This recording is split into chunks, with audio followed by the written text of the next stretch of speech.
La drague directe, pure et dure, pas de censure. Bienvenue dans le Coach Drague Podcast.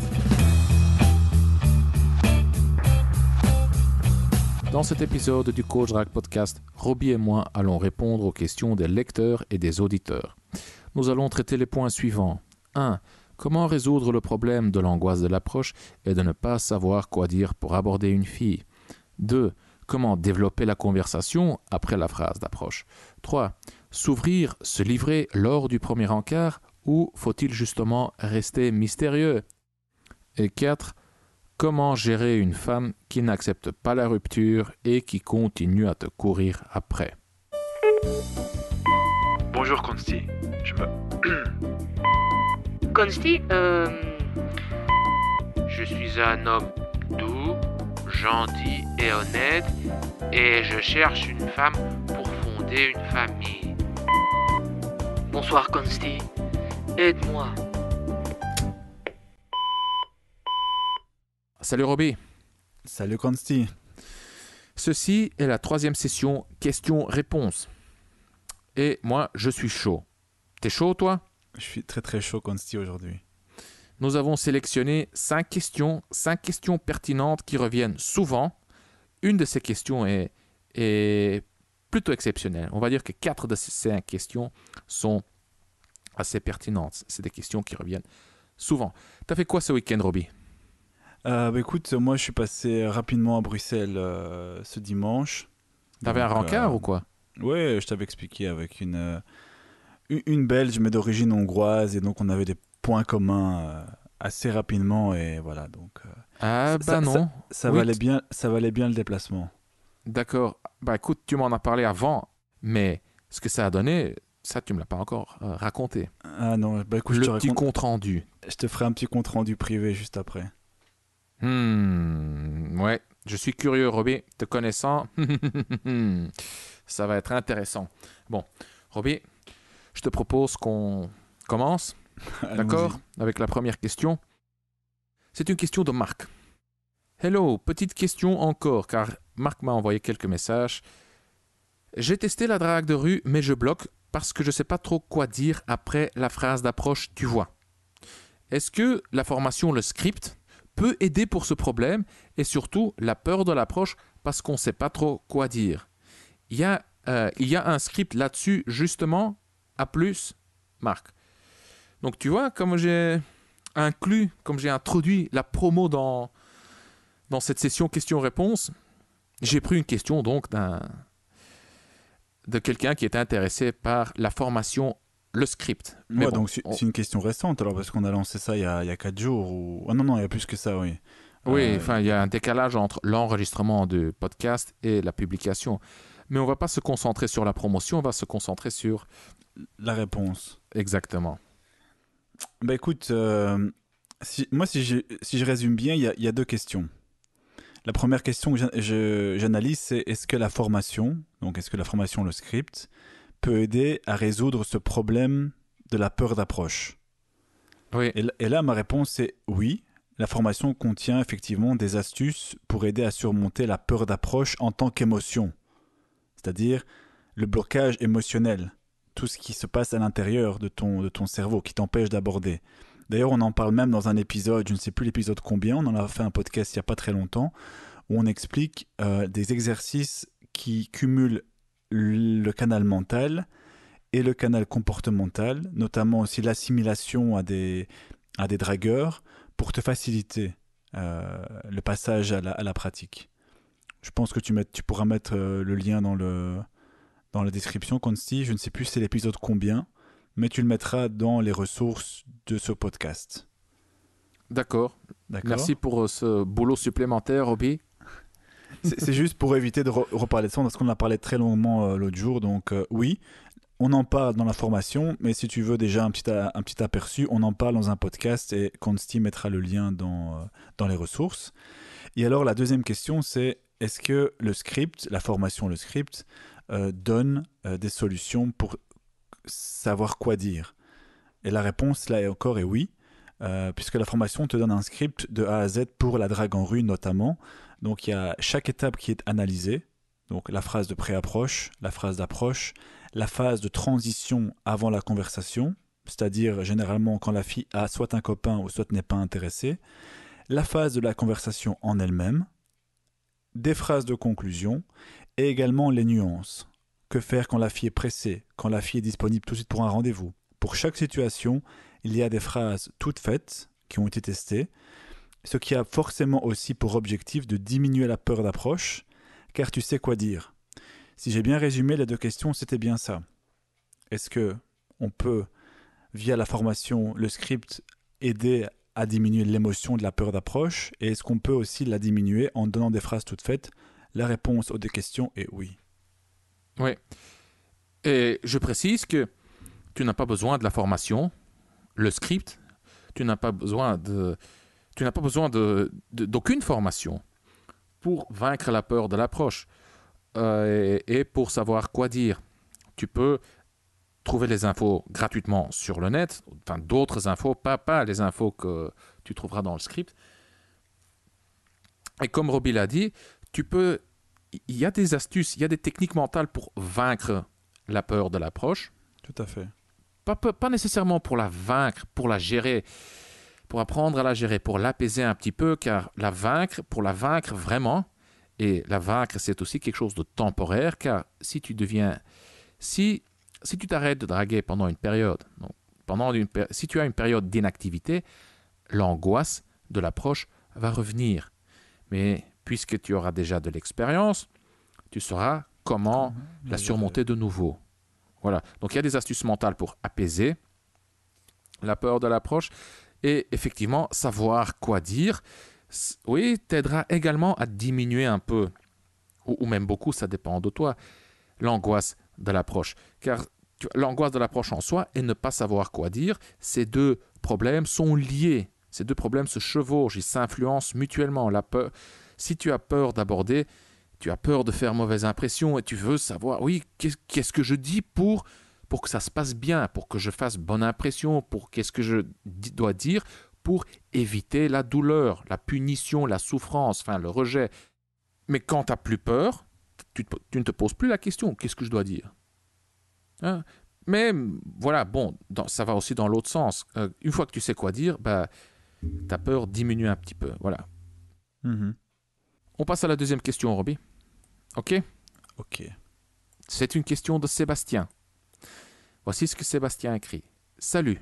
Pourrais-tu me dire si parfois on peut, lors d'un premier rendez-vous, être sociable, sympa, se livrer beaucoup au risque de ne plus garder un certain mystère et quand même arriver à séduire une certaine catégorie de filles?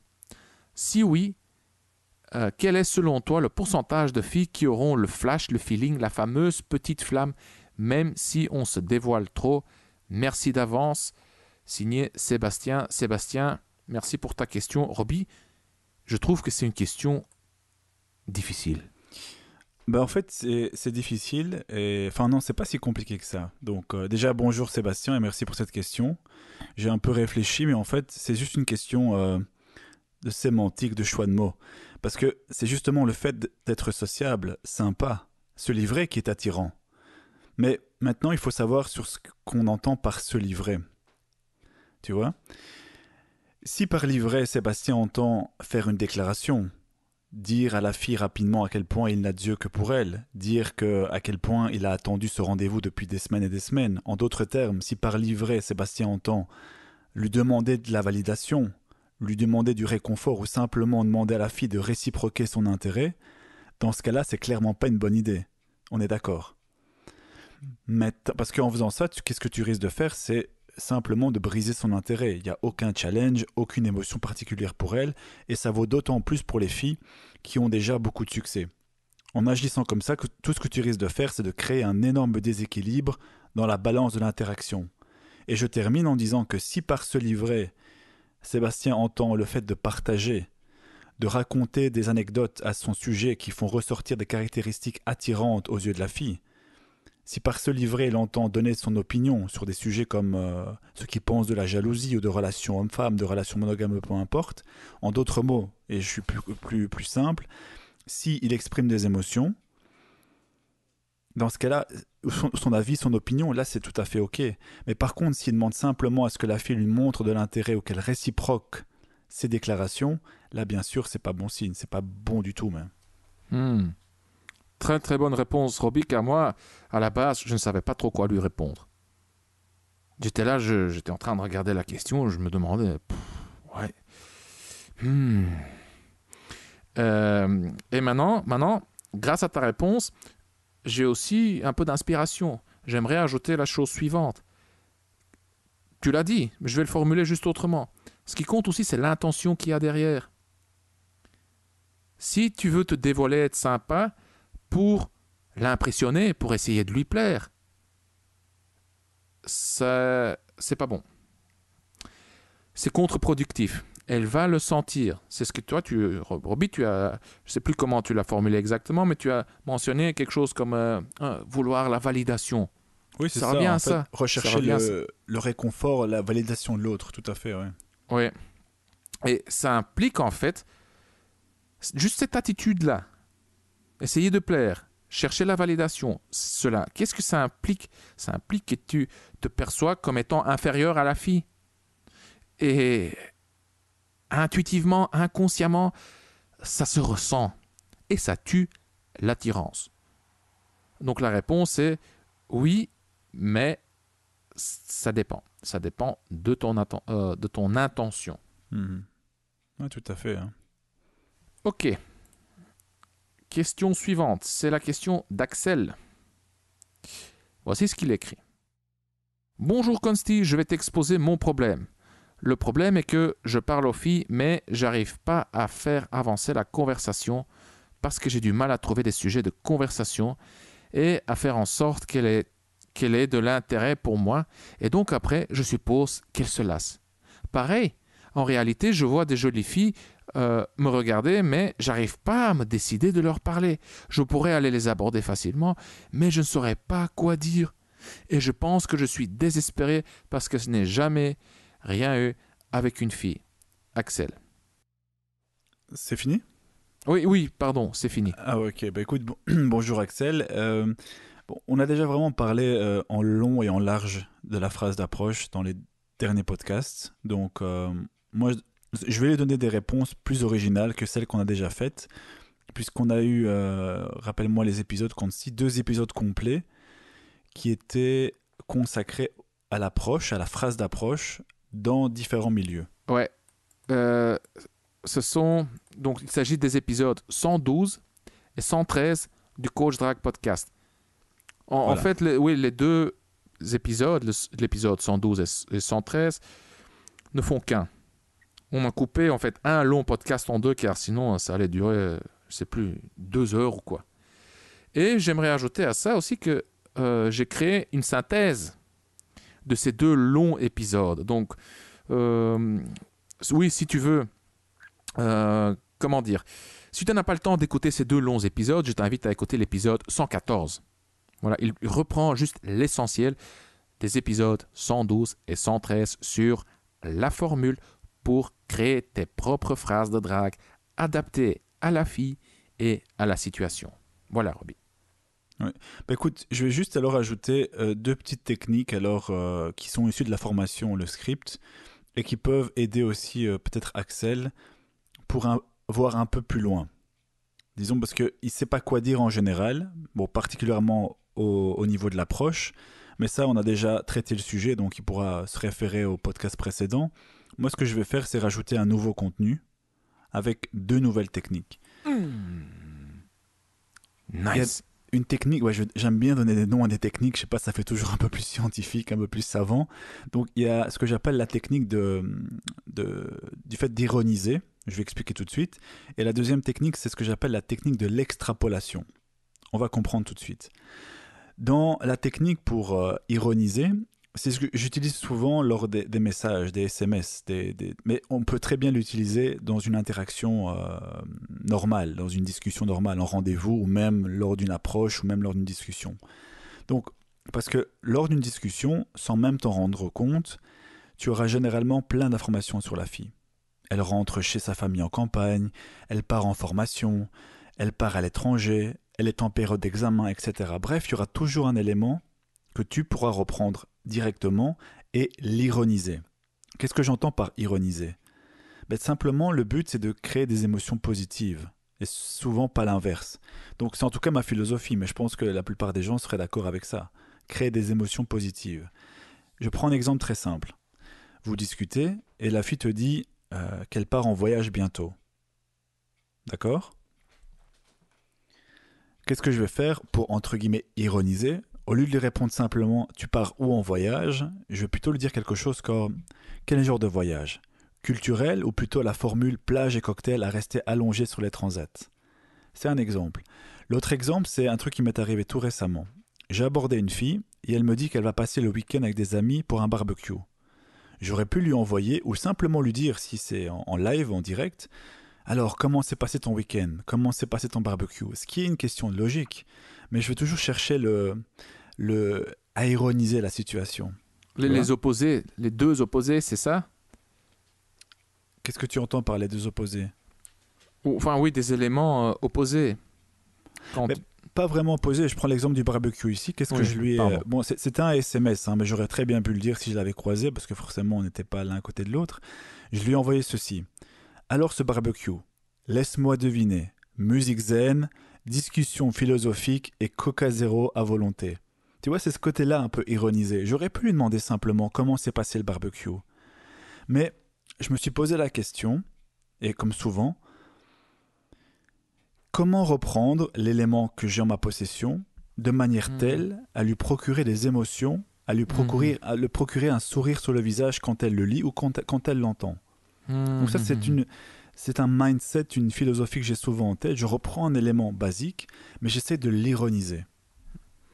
D'accord, je comprends. Donc ça, c'est aussi une façon de créer du contenu sur demande. Au début, ça va être bien sûr un peu compliqué, tu n'as pas forcément les réflexes, mais c'est un peu une gymnastique qui se crée au fur et à mesure. Mais quand une fille te donne des éléments comme ceci, essaie toujours de reprendre l'élément en l'ironisant, pour la faire réagir, pour la faire se justifier, pour la faire rigoler, pour la faire se valider. « Ah non, je ne suis pas comme ça. Bien sûr que non, on n'a pas écouté de la musique philosophique. » Enfin, tu vois, pour la faire réagir. En reprenant simplement les éléments de manière basique, en disant « Ah, comment était ton week-end? Qu'est-ce que tu as fait ce week-end ?» Ça va entraîner des réponses fades et monotones. Et la conversation peut s'arrêter à ce moment-là. Je vois, je comprends. J'avais des difficultés avec le mot ironie, ironiser, car je vois pas l'ironie dans le truc. L'ironie ici, c'est par exemple avec le barbecue, tu vas ironiser en disant tout le monde, allez, c'est clair qu'un barbecue, tu as 25 ans, tu fais un barbecue avec des amis, c'est clairement une débauche, c'est de l'alcool partout, de la musique, un peu techno. Donc quand tu dis musique classique, discussion philosophique, tu ironises. Voilà, c'est dans ce sens-là. Ouais, merci, j'ai capté. Et l'autre, en fait, ça rejoint la technique de l'extrapolation, ça rejoint un peu la même chose, en fait. Et je reprends l'exemple avec cette même fille. En fait, c'est une fille qui est architecte. Et on discutait on était en rendez-vous et on discutait de ses talents pour la cuisine. Tu vois ? Et elle me dit qu'elle est plutôt bonne cuisinière, mais très bordélique. Donc, j'aurais pu lui répondre « Ah, ok, c'est bien. Ouais, bah oui, c'est pas grave. Hein. Si tu cuisines bien, c'est déjà une bonne chose. » Tu vois ce côté très mou, très fade. Oui, tout à fait. Mais qu'est-ce que je lui ai dit? Moi, je te garantis que, désolé de te couper, Roby, je te garantis que, j'allais coller un pourcentage assez élevé. Genre 80% des mecs vont se reconnaître là-dedans. Même moi, parfois, j'ai tendance à répondre juste comme ça. Tu sais pas trop quoi dire. Bon, t'as envie de réagir. Bien sûr, tout le temps, t'as pas une machine non plus à extrapoler, à ironiser chaque phrase. D'ailleurs, ce serait contre-productif. Si tu le fais tout le temps, ça va casser son charme. C'est sûr que c'est pas à faire tout le temps. Mais il y a des moments clés comme ça où tu dois sentir que tu dois un peu varier. Les variations sont très importantes, notamment dans un rendez-vous, mais aussi en face à face. Et donc je reprends l'exemple avec cette fille qui était donc architecte et qui me disait qu'elle était bonne cuisinière, mais très bordélique. Et donc je lui ai dit quelque chose comme, tu sais, elle s'appelle toujours d'ailleurs, Roxana. Et elle me dit, je lui dis ceci. Tu sais, je me suis toujours imaginé les architectes comme étant des bordéliques de toute façon. Des stylos, des papiers, des feuilles un peu partout sur le bureau, un ordinateur portable, super design pour faire vos dessins, etc. Et même une tasse artistique pour verser le café. Donc, le côté bordélique dans la cuisine, je ne suis pas du tout étonné. Et là, ça commence à se marrer. Ah, je sais pas comment tu savais ça, mais oui, effectivement, même ma tasse où je mets mon café, elle est artistique. Comment t'as deviné? Et donc, en extrapolant la situation avec une simple imagination, ça a commencé à la faire réagir, à la faire se justifier. Et oui, ça donne des émotions, ça crée du contenu et ça donne l'occasion à l'autre de rebondir sur ce que tu viens de dire. Et bien sûr, quand tu utilises ces phrases-là, tu peux les intégrer dans ta boîte à outils et les réutiliser. C'est certain que quand je vais de nouveau draguer une architecte, c'est certain que je vais réutiliser ma phrase, c'est certain. Et donc, plus tu abordes différents styles de filles, plus les situations que tu vas rencontrer seront un peu les mêmes, et plus tu seras tenté, et facilement tenté, et dans le bon sens du terme, à répéter ces phrases, et tu vas les maîtriser de mieux en mieux, donc ça sera de plus en plus efficace. Excellent, Roby, excellent. Et j'aimerais ajouter un truc. Tu parlais de la boîte à outils. C'est de... Quand tu développes comme ça, tôt ou tard, tu vas finir par développer tes propres phrases de drague. Un petit moment promo. Si tu veux un raccourci, ben, voilà, on a parlé du script, j'en reparle maintenant. Jette un coup d'œil à la formation, le script. Tu trouveras le lien en dessous de ce podcast dans la description. Mais quand tu crées comme ça des techniques ou quand tu trouves des techniques sur le net, dans des formations, des podcasts, des vidéos, je ne sais quoi, crée-toi quelque part un document où tu les gardes. Moi, j'utilise le logiciel Evernote et j'ai un carnet dans Evernote. Pour ceux qui connaissent, c'est comme un dossier, un carnet. C'est comme un dossier donc dans Evernote. Et dans ce carnet, je garde, oui, j'ai plein de techniques, de phrases, de textos, de messages, même des patterns. Des patterns, c'est ce que... Oui, comment est-ce que je pourrais expliquer ça? Ce sont des bouts de texte, voilà, hypnotiques, carrément. Voilà. Moi, j'ai des patterns très sexuels, voilà, qui rendent les filles mais chaudes, mon vieux. Donc voilà. Si tu n'as pas encore fait, je t'invite, je te conseille même de créer ta propre petite bibliothèque, voilà, dans laquelle tu gardes tes phrases, techniques de drague, etc. Ouais, je suis 100% d'accord avec toi et c'est super efficace parce que je me suis encore aperçu l'autre jour. Parfois, tu as des bonnes inspirations à des moments clés. Par exemple, l'inspiration avec l'architecte, c'était une bonne inspiration à un moment clé. Et je l'ai noté et je vais la réutiliser.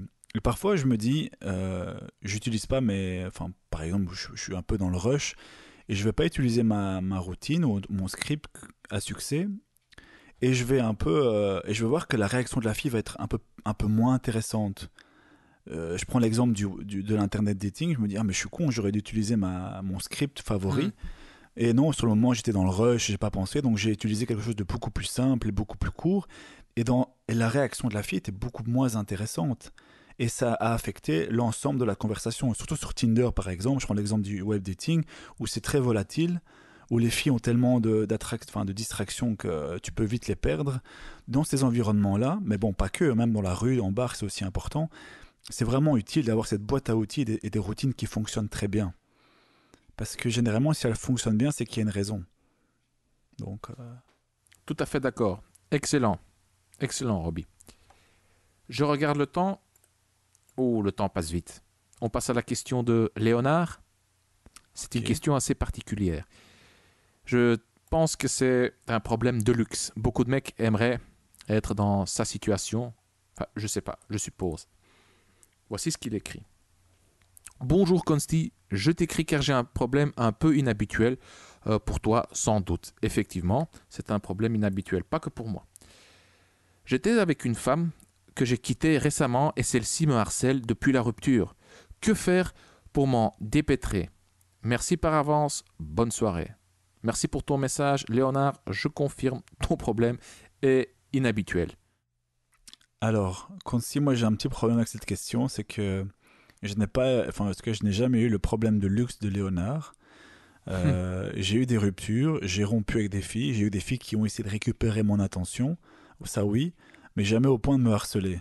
Donc, je sais pas ce qu'il entend par harcèlement, mais je pense que tu pourras peut-être plus m'aider à ce niveau-là, parce que moi, j'ai jamais eu enfin, un vrai harcèlement, c'est-à-dire une personne qui te harcèle jour et nuit, avec des messages tout le temps, des appels, de manière répétée, alors que tu n'as plus envie, ça m'est jamais arrivé. Donc, Oui. Oui, je sais pas non plus. Écoute, je sais pas ce qu'il veut dire par harcèlement. À quel point est-ce qu'elle le harcèle? Est-ce qu'elle lui envoie juste beaucoup de messages et elle essaye de l'appeler, etc. Ou est-ce qu'elle le suit carrément? Elle vient sonner à sa porte, elle le menace de tuer son chien, d'aller voir son, je sais pas, d'aller parler avec son patron, avec sa mère, je sais pas. Mais je sais que, enfin, moi je ferais deux choses pour commencer. Premièrement, c'est de lui expliquer, si nécessaire, une seule fois, clairement, la situation, qui est très simple. Tu lui dis, écoute, je n'ai plus de sentiments pour toi. Désolé, mais c'est comme ça. Je n'ai plus de motivation, je ne ressens plus rien. J'aimerais être motivé à te voir plus. J'aimerais ressentir des choses pour toi. J'aimerais être amoureux, ressentir du désir, etc. Vraiment. Mais ce n'est juste pas le cas et je ne vais pas me forcer. C'est tout. Pour moi, il n'y a rien. Tout simplement. Voilà, tu dis ça clair, net, tu exprimes tes sentiments de manière claire. C'est un art, quelque part, d'apprendre à apporter la mauvaise nouvelle. Ce que tu ne dois surtout pas faire, car ça tu ne le mentionnes pas, je ne sais pas si tu le fais ou pas, mais est-ce que tu lui as menti? Est-ce que tu essaies de te cacher? Est-ce que tu l'évites? Tu vois? Est-ce qu'elle a l'impression que tu la négliges, que tu la nies? Si c'est le cas, ça alimente sa frustration. Et ça l'encourage à se venger. Mais si tu la regardes droit dans les yeux, si tu n'évites pas la confrontation et tu lui dis ce que je viens de te dire, elle finira par comprendre. Ça, c'est la première étape. Si elle a besoin d'un peu de temps pour comprendre, car apparemment, la raison et les émotions ne vont pas à la même vitesse. Elle aura besoin d'un peu plus de temps pour que les émotions se dissipent. La deuxième chose que tu fais est tu supprimes tous les déclencheurs. C'est-à-dire, tu l'effaces de Facebook, tu la bloques sur WhatsApp, et sur toutes les autres messageries, sur toutes les autres applications de messagerie. Et si possible, tu la bloques aussi, tu bloques son numéro de téléphone. Je sais que dans l'iPhone, tu peux la bloquer. Comme ça, au moins, tu n'es pas stimulé à réagir. Et comme ça, ces messages n'arrivent pas. Et comme ça, quand toi, tu ne réagis plus, tôt ou tard, vu qu'il n'y a pas de réaction, ce comportement n'est pas récompensé par de l'attention en retour. Tôt ou tard, ça va finir par s'éteindre. Mais encore une fois, ça dépend de plusieurs choses, du niveau de harcèlement, de comment est-ce que tu t'es positionné à l'avance, est-ce que tu l'as nié ou pas. Et puis voilà. Oui, je pense que c'est tout. Donc, tu la regardes droit dans les yeux, cache, tu lui exprimes tes sentiments, et deux, tu supprimes tous les déclencheurs. C'est très très important, car si tu ne supprimes pas les déclencheurs, peut-être que pendant un petit moment faible, tu vois, elle t'envoie un message toxique, un truc qui te touche, tu t'énerves, et tu te dis, oh putain, celle-là, maintenant je vais bien lui faire comprendre ce que je pense d'elle. Tu lui envoies un message en retour dans lequel, je sais pas, tu l'insultes par exemple, mais si tu fais ça, tu te montres faible. Tu l'encourages, tu lui montres que elle a du contrôle, elle a du pouvoir sur toi. C'est pour ça que tu dois supprimer tous les déclencheurs après avoir parlé clairement avec elle. Voilà. Je ne sais pas, Roby, qu'est-ce que tu penses de cette réponse? Est-ce que tu as quelque chose à ajouter? Non, vraiment excellente réponse. C'est surtout un point sur lequel tu as appuyé qui est très important, c'est voir un peu si le harcèlement, si l'intensité du harcèlement vient pas aussi de la négligence et du fait qu'il la nie. Et ça alimente justement sa rage d'obtenir une réponse par tous les moyens qu'elle trouve à sa disposition. Et peut-être que le simple fait de lui dire clairement, comme tu l'as expliqué, la situation pourrait l'aider. C'est pas garanti, mais c'est une des premières pistes. Et l'autre piste, tu as raison aussi, c'est une fois qu'il a clairement expliqué les choses et qu'elle continue, c'est vraiment de tout bloquer, tout effacer. Et, et la dernière chose, c'est peut-être si vraiment le harcèlement devient à ce point énorme, parce qu'il y a d'autres choses à faire, mais qui sont plus de l'ordre de la police, des choses comme ça. Mais bon, voilà, on n'a pas pesé de détails, mais ce que tu as dit était parfaitement bien expliqué. Et aussi, ce qui est très très important quand tu vas lui parler clairement pour lui dire où vous en êtes, oui, quand tu lui expliques tes sentiments et tout ça, c'est n'essaye pas de l'épargner. Ne prends pas le truc sur toi pour dire ouais mais c'est moi, c'est pas toi. Tu vois, je suis pas un mec bien. Tu mérites mieux que moi. Enfin, ne fais pas ça. Ça sonne faux et ça va juste alimenter sa frustration. Donc, tu dois juste dire les choses comme elles sont. Donc tu assumes tes sentiments et tu les affirmes et tu lui donnes l'espace et la liberté de penser ce qu'elle veut, de ressentir ce qu'elle veut. Et c'est tout. Voilà. Donc encore une fois, tu lui dis que tu n'éprouves plus rien pour elle. Point. Ça revient à ça. Je n'éprouve plus rien pour toi. Désolé. C'est comme ça. C'est tout. Excellent. Il n'y a rien à dire. Oui, elle ne peut qu'accepter. Roby, on passe à la dernière question. C'est une question courte. Ça va aller vite. C'est une question de Zenga. Il écrit... Zenga. Bon, ouais. On dirait un jeu vidéo. Ça me fait penser à Zelda. Zenga. Ou un jeu de cubes. Il n'y avait pas un jeu comme ça avec des blocs ou des cubes en bois. Tu vois ? Aucune idée. Désolé, oui, c'était un peu maladroit de ma part. Désolé, Zenga, je ne me moque pas de toi. C'est juste, oui, ton nom a évoqué quelques associations dans mon esprit. Voici la question de Zenga. Bonjour, ma question est celle-ci.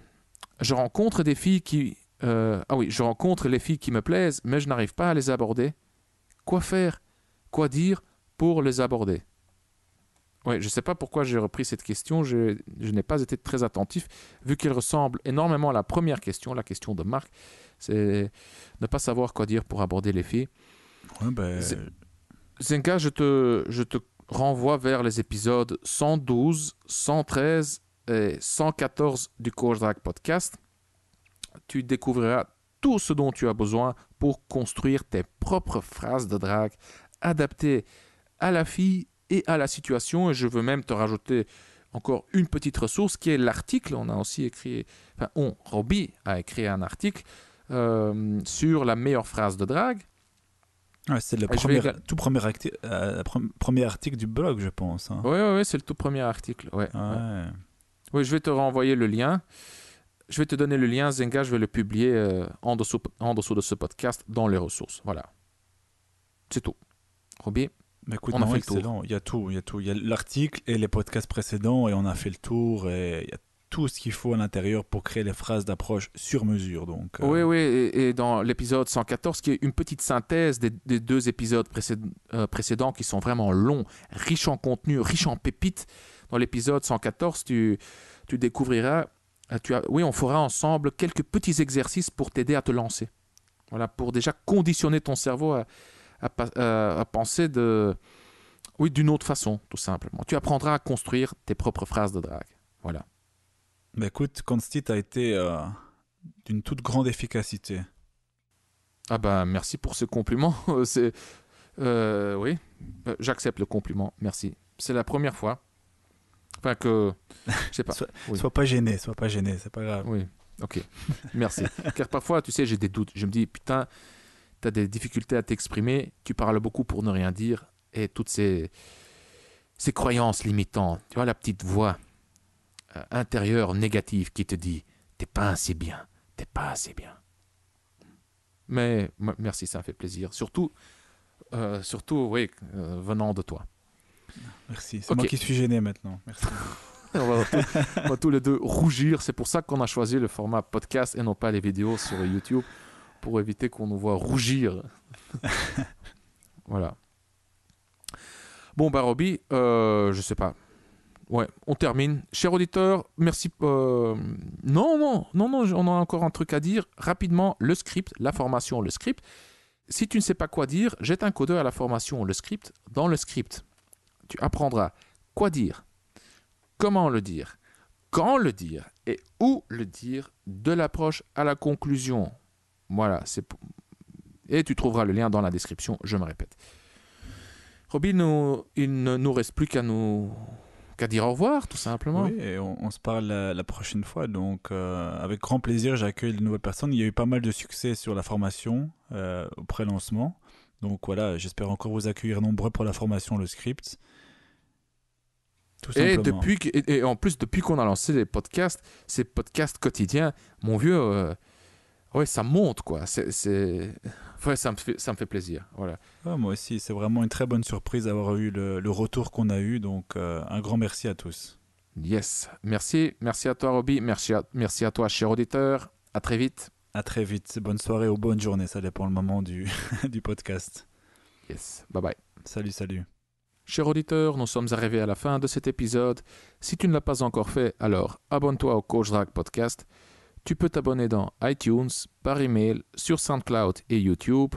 Tu trouveras les liens pour t'abonner au Coach Drag Podcast en dessous de chaque épisode sur le site du Coach Drag Podcast. L'adresse du site est coachdrag.com/podcast. Et si tu as aimé cet épisode du Coach Drag Podcast ou si tu aimes le Coach Drag Podcast en général, et si tu souhaites me remercier ou me donner un coup de pouce, voici ce que tu peux faire. Je t'invite à partager cet épisode du Coach Drag Podcast ou le Coach Drag Podcast en général avec un ami. Un seul ami.